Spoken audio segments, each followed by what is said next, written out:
So many of you might have seen me on an interview that I did with Pemo last week. It was really explosive. And there was a number of controversial issues that we spoke about there.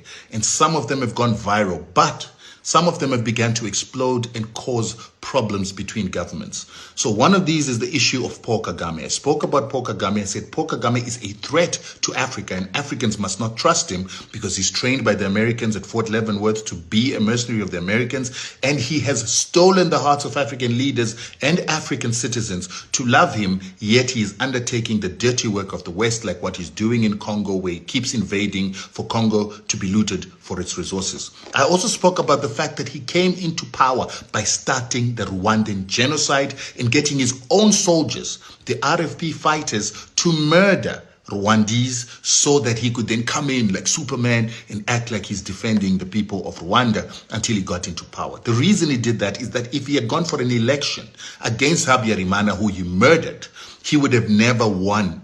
He would have lost, and so that's why he took power by force. And since he has taken power by force, anybody who opposes him, he kills. And so this is why they're concerned and worried about what it is that I've said, because they've been using British PR agencies to manage the image of this very vile man that has killed over 7 million people. He's killed more people than Hitler on the African continent. And our leaders smile and laugh with this man, and yet he's killing Africans. He has caused a genocide that is bigger than what it is that Hitler has caused. There's no reason why we should be tolerant of this man. So what he has done is he sent some of his agents to Zimbabwe to look for one of the media houses and to write an article denigrating what I have done and seemingly saying that I'm a government official of Zimbabwe and I'm ruining the relationship between Rwanda and Zimbabwe.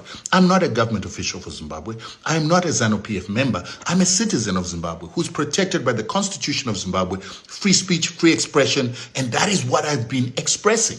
And I believe that we've got a tyrant on the African continent, a tyrant who sends people even to South Africa to murder his secret agents in that country. He murdered Kagame in the Michelangelo Towers. He sent his forces into Mozambique. They murdered Revocate Karimangingo, who was one of the Hutu activists that were very vocal against him. And they've been murdering people all across the continent and across the world. Why should we tolerate this? Why should we tolerate this CIA type of behavior in Africa for him to advance Western interest on the African continent? So I wanted to say to you, we need to start watching this man. He is a Tutsi.